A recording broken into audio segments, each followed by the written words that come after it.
राधे राधे भक्तों, आशा करती हूँ आप सब स्वस्थ होंगे, मस्त होंगे।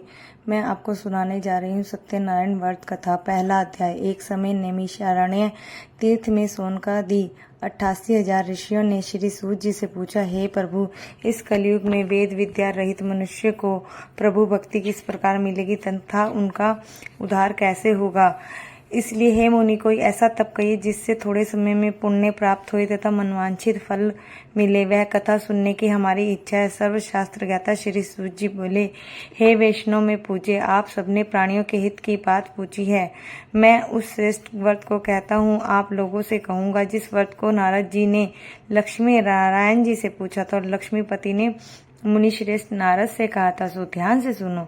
एक समय योगी राज नारद जी दूसरों के हित से अनेक लोगों को घूमते हुए मृत्यु लोक में आ पहुंचे। यहाँ अनेक योनियों में जन्मे हुए प्राय सभी मनुष्यों को अपने कर्मों द्वारा अनेक दुखों से पीड़ित देखकर सोचा कि किस यत्न के करने से निश्चय ही प्राणियों को दुखों का नाश हो सकेगा। ऐसा मन में सोचकर विष्णु लोक को गए। वहां श्वेत वस्त्र और 4 भुजाओं को देवों के ईश नारायण को देखकर, जिनके हाथ में शंख, चक्र, गदा और पद्म थे तथा वरमाला पहने हुए थे, स्तुति करने लगे, हे भगवान, आप अत्यंत शक्ति से संपन्न है। मन तथा वाणी भी आपको नहीं पा सकती। आपका आदि मध्य अंत नहीं है। निर्गुण स्वरूप सृष्टि के आदि भूत व भक्तों के दुखों को नष्ट करने वाले हो, आपको नमस्कार है। नारद जी से इस प्रकार की स्तुति सुन विष्णु भगवान बोले, हे मुनि श्रेष्ठ, आपके मन में क्या है? आपका किस काम के लिए आगमन हुआ है? निसंकोच हो। तब नारद मुनि बोले, मृत्यु लोक में सब मनुष्य जो अनेक योनियों में पैदा हुए हैं, अपने अपने कर्मों के द्वारा अनेक प्रकार के दुखों से दुखी हो रहे हैं। हे नाथ, मुझ पर दया रखते हुए तो बतलाइए कि उन मनुष्यों के सब दुख थोड़े ही प्रत्ययन करने से दूर हो सकते हैं। श्री भगवान जी बोले, हे नारद, मनुष्य की भलाई के लिए तुमने बहुत अच्छी बात पूछी है। जिस काम करने से मनुष्य मोह से छूट जाता है वह मैं कहता हूँ, सुनो। बहुत पुण्य देने वाला स्वर्ग तथा मृत्यु लोक दोनों में दुर्लभ एक उत्तम व्रत है। आज मैं प्रेमवश होकर तुमसे कहता हूँ, सत्यनारायण का यह व्रत अच्छी तरह विधि पूर्वक करने से मनुष्य आयु पर्यंत यहाँ सुख भोग कर मरने पर मोक्ष को प्राप्त होता है। श्री भगवान के वचन सुनकर नारद मुनि बोले कि उस व्रत का फल क्या है, क्या विधान, और किसने यह व्रत किया और किस दिन यह व्रत करना चाहिए, विस्तार से कहिए। भगवान बोले, दुख शोक आदि को दूर करने वाला, धन धान्य को बढ़ाने वाला, सौभाग्य तथा संतान को देने वाला यह व्रत सब स्थानों पर विजय करने वाला है। भक्ति संतान को देने वाला यह व्रत सब स्थानों पर विजय करने वाला है। भक्ति और श्रद्धा के साथ किसी भी दिन मनुष्य श्री सत्यनारायण की प्रातः काल के समय ब्राह्मणों और बंधुओं के साथ धर्म परायण होकर पूजा करे। भक्ति भाव से नैवेद्य, केले का फल, घी, दूध और गेहूं का चूर्ण स्वाया लेवे। गेहूं के अभाव में साठी का चूर्ण, शक्कर तथा गुड़ ले और सब भक्षण योग्य पदार्थ जमा करके भगवान को अर्पण कर देवे तथा बंधुओं सहित ब्राह्मणों को भोजन कराए।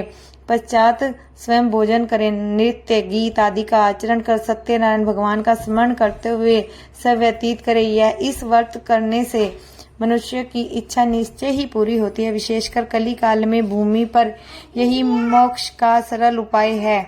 बोलो सत्यनारायण भगवान की जय। दूसरा अध्याय। सूत जी बोले, हे ऋषियों, जिसने पहले समय में इस व्रत को किया है उसका इतिहास कहता हूँ, ध्यान से सुनो। सुंदर काशीपुरी नगरी में एक अत्यंत निर्धन ब्राह्मण रहता था। वह भूख और प्यास से बेचैन हुआ नित्य पृथ्वी पर घूमता था। ब्राह्मणों से प्रेम करने वाले भगवान ने ब्राह्मण को दुखी देखकर बूढ़े ब्राह्मण का रूप धर उसके पास जा आदर के साथ पूछा, हे विप्र, नित्य दुखी हुआ पृथ्वी पर क्यों घूमता है? श्रेष्ठ ब्राह्मण, यह सब मुझसे कहो, मैं सुनना चाहता हूँ। ब्राह्मण बोला, मैं निर्धन ब्राह्मण हूँ, भिक्षा के लिए पृथ्वी पर फिरता हूँ। हे भगवान, यदि आप इसका उपाय जानते हो तो कृपा कर कहो। वृद्ध ब्राह्मण बोला, सत्यनारायण भगवान मनवांछित फल देने वाले हैं, इसलिए हे ब्राह्मण, तू उनका पूजन कर, जिनके लिए ये करने मनुष्य सब दुखों से मुक्त होता है। ब्राह्मण को व्रत का सारा विधान बतलाकर बूढ़े ब्राह्मण का रूप धारण करने वाले सत्यनारायण भगवान अंतर्ध्यान हो गए। जिस व्रत को वृद्ध ब्राह्मण ने बतलाया था मैं उसको करूंगा, यह निश्चय करने पर उसे रात भर नींद भी नहीं आई। वह सवेरे उठ सत्यनारायण के व्रत का निश्चय कर भिक्षा के लिए चला गया। उसको भिक्षा में बहुत सारा धन मिला, जिससे बंधु बांधवों के साथ उसने सत्यनारायण का व्रत किया। इसके करने के से वह ब्राह्मण सब दुखों से छूटकर अनेक प्रकार की संपत्तियों से युक्त हुआ। उस समय से वह ब्राह्मण हर मास व्रत करने लगा। इस तरह सत्यनारायण भगवान के व्रत को जो करेगा वह मनुष्य के सब दुखों से छूट जाएगा। इस तरह नारद जी से नारायण का कहा हुआ यह व्रत मैंने तुमसे कहा। हे विप्रो, मैं अब और क्या कहूँ। ऋषि बोले, हे मुनीश्वर, संसार में इस ब्राह्मण से सुनकर किस किस ने इस व्रत को किया, हम सब यह सब सुनना चाहते हैं। इसके लिए हमारे मन में श्रद्धा है।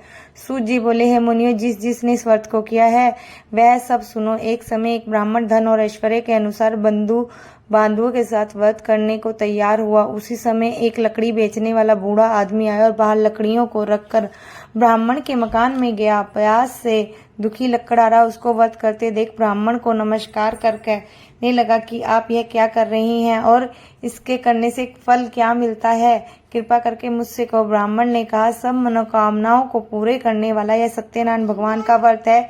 इसकी ही कृपा से मेरे यहाँ धन धान्य आदि की वृद्धि हुई है। ब्राह्मण ने इस व्रत के बारे में जानकर लकड़हारा बहुत प्रसन्न हुआ। चरणामृत ले और प्रसाद खाने के बाद अपने घर को गया। लकड़हारे ने अपने मन में इस प्रकार का संकल्प किया कि आज नगर में लकड़ी बेचने से जो धन मिलेगा उसी से सत्यनारायण देव का उत्तम व्रत करूंगा। यह मन में विचार कर वह बूढ़ा आदमी लकड़ियों अपने सिर पर रख कर जिस नगर में धनवान लोग रहते थे वह ऐसे सुंदर नगर में गया। उस रोज वहां लकड़ियों का दाम पहले दिनों से चौगुना मिला। तब वह बूढ़ा लकड़हारा दाम ले अति प्रसन्न होकर पक्के केले की पुली, शक्कर, घी, दूध, दही, गेहूं का आटा इत्यादि सत्यनारायण भगवान के व्रत की कुल सामग्रियों को लेकर अपने घर गया। फिर उसने अपने भाइयों को बुलाकर विधि के साथ भगवान जी का पूजन और व्रत किया। उस व्रत के प्रभाव से वह बूढ़ा लकड़हारा धन, पुत्र आदि से युक्त हुआ और संसार के समस्त सुख भोगकर बैकुंठ चला गया। बोलो सत्यनारायण भगवान की जय। तीसरा अध्याय। सूत जी बोले, हे श्रेष्ठ मुनियों, तब आगे की कथा कहता हूँ, सुनो। पहले समय में उल्कामुख नामक का एक बुद्धिमान राजा था। वह सत्यवक्ता और जितेंद्रिय था। प्रतिदिन देव स्थानों पर जाता था तथा गरीबों को धन देकर उनके कष्ट दूर करता था। उसकी पत्नी कमल के समान मुख वाली और सती साध्वी थी। भद्रशीला नदी के तट पर उन दोनों ने श्री सत्यनारायण का व्रत किया। उस समय में वहां एक साधु वैश्य आया। उसके पास व्यापार के लिए बहुत सा धन था। वह नाव को किनारे पर ठहरा कर राजा के पास आया और राजा को व्रत करते हुए देखकर विनय के साथ पूछने लगा, हे राजन, भक्ति युक्त चित्त आप यह क्या कर रहे हैं? मेरी सुनने की इच्छा है, सो आप मुझे बतलाइए। राजा बोला, हे साधु, आप अपने बांधवों के साथ पुत्र आदि की प्राप्ति के लिए यह महाशक्तिमान सत्यनारायण भगवान का व्रत व पूजन किया जा रहा है। राजा के वचन सुनकर साधु आदर से बोला, हे राजन, मुझसे इसका सब विधान कहो। मैं आपके कथा अनुसार इस व्रत को करूंगा। मेरे भी कोई संतान नहीं है और निश्चय ही होगी। राजा से इस सब विधान सुनकर व्यापार निवृत्त हो वह आनंद के साथ घर गया। साधु ने अपनी स्त्री से संतान देने वाले उस व्रत का समाचार पूछा और कहा कि जब मेरे संतान होगी तब मैं इस व्रत को करूंगा। साधु ने ऐसे वचन अपनी स्त्री लीलावती से कहे। एक दिन उसकी स्त्री लीलावती पति के साथ आनंदित हो सांसारिक धर्म में प्रवृत्त होकर सत्यनारायण भगवान की कृपा से गर्भवती हो गई और 10वें महीने में एक सुंदर कन्या को जन्म दिया। दिनों दिन वह इस तरह बढ़ने लगी जैसे शुक्ल पक्ष चंद्रमा बढ़ता है। कन्या का नाम कलावती रखा गया।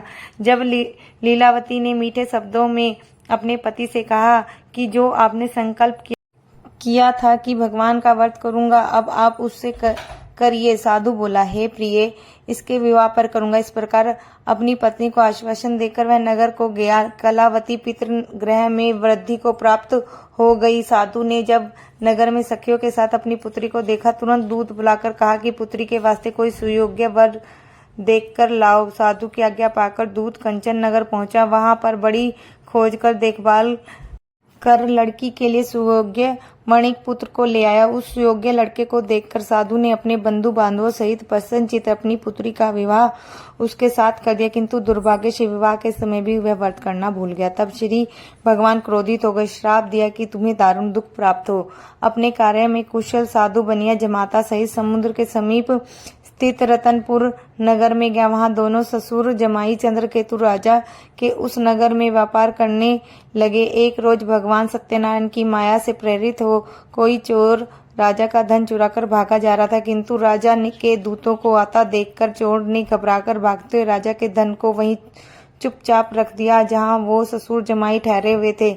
जब दूतों ने उस साधु वैश्य के पास राजा के धन को रखा देखा तो वे दोनों को बांधकर लेकर प्रसन्नता से दौड़ते हुए राजा के समीप जाकर बोले, यह दो चोर हम पकड़ कर लाए हैं, कृपया आज्ञा दे। तब राजा की आज्ञा के से उनको कठोर कारावास में डाल दिया गया और उनका सब धन छीन लिया। सत्यनारायण भगवान के श्राप द्वारा उसकी पत्नी भी घर पर बहुत दुखी और घर पर जो धन रखा था चोर चुरा कर ले गई। शारीरिक व मानसिक पीड़ा तथा भूख प्यास से अति दुखित हो अन्न की चिंता में कलावती एक ब्राह्मण के घर गई।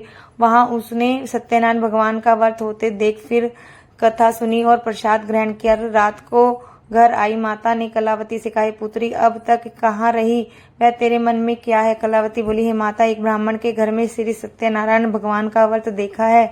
कन्या के वचन सुनकर लीलावती भगवान के पूजन की तैयारी करने लगी। लीलावती ने परिवार और बंधुओं सहित श्री सत्यनारायण भगवान का पूजन किया और वर मांगा कि मेरे पति और दामाद शीघ्र घर आ जाएं। साथ ही प्रार्थना की कि हम सबका अपराध क्षमा करो। सत्यनारायण भगवान इस वर्ष से संतुष्ट हो गए और राजा चंद्रकेतु को सपन में दर्शन देकर कहा, हे राजन, दोनों वैश्यों को प्रातः ही छोड़ दो और उनका सब धन जो तुमने ग्रहण किया है दे दो, नहीं तो मैं तेरा धन, राज्य, पुत्र आदि सब नष्ट कर दूंगा। राजा से ऐसे वचन कहकर भगवान अंतर ध्यान हो गए। प्रातःकाल राजा चंद्रकेतु ने सभा में अपना सपन सुनाया। फिर दोनों वाणिक पुत्रों को कैद से मुक्त कर सभा में बुलाया। दोनों को आते ही राजा को नमस्कार किया। राजा मीठे वचनों से बोला, हे महानुभाव, भावी वश ऐसा कठिन दुख प्राप्त हुआ है, अब तुम्हें कोई भय नहीं। ऐसा कहकर राजा ने उनको नए नए वस्त्र आभूषण पहनाए और उनका जितना धन लिया था उसे 2 गुना धन देकर आदर सहित विदा किया। दोनों वैश्य अपने घर को चल दिए। बोलो सत्यनारायण भगवान की जय। चौथा अध्याय। सूत जी बोले, वैश्य ने मंगलाचार्य करके यात्रा आरंभ की और अपने नगर को चला। उनके थोड़ी दूर निकलने पर दंडी वेशधारी सत्यनारायण ने उनसे पूछा, हे साधु, तेरी नाव में क्या है? अभिमानी वणिक हंसता हुआ बोला, हे दंडी, आप क्यों पूछते हैं? क्या धन लेने की इच्छा है? मेरी नाव में तो बेल और पत्ते भरे हैं।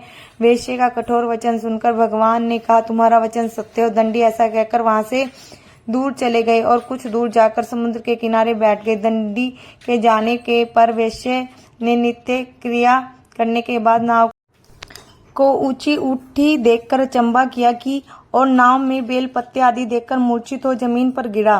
फिर मूर्छा खुलने पर अत्यंत शोक प्रकट करने लगा।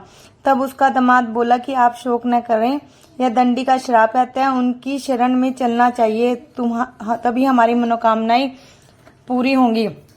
दामाद के वचन सुनकर साधु वणिक दंडी के पास पहुंचा। अत्यंत भक्ति भाव से नमस्कार करके बोला, हे भगवान, आपकी माया से मोहित ब्रह्मा आदि भी आपके स्वरूप को नहीं जानते, तब मैं अज्ञानी कैसे जान सकता हूँ? आप प्रसन्न होइए, मैं सामर्थ्य के अनुसार आपकी पूजा करूंगा, मेरी रक्षा करो, पहले के समान नौका में धन भर दो। उसके भक्ति युक्त वचन सुनकर भगवान प्रसन्न होकर उसकी इच्छानुसार वर देकर अंतर ध्यान हो गए। तब उन्होंने नाव पर आकर देखा कि नाव धन से परिपूर्ण है। फिर वह भगवान सत्यनारायण का पूजन कर साथियों सहित अपने नगर को चला। जब अपने नगर के निकट पहुंचा तब दूत को घर भेजा। दूत ने साधु के घर जा उसकी स्त्री को नमस्कार कर कहा कि साधु अपने दामाद सहित इस नगर में समीप आ गए हैं।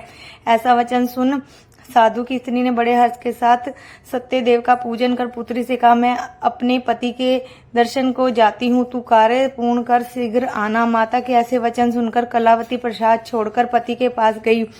प्रसाद की अवज्ञा के कारण सत्यदेव ने रुष्ट हो उसके पति को नाव सहित पानी में डुबो दिया। कलावती अपने पति को न देखकर रोती हुई जमीन पर गिर पड़ी। इस तरह नौका को डूबा हुआ तथा कन्या को रोता हुआ देख साधु दुखित हो बोला, हे प्रभु, मुझसे या मेरे परिवार से जो भूल हुई है उसे क्षमा करो।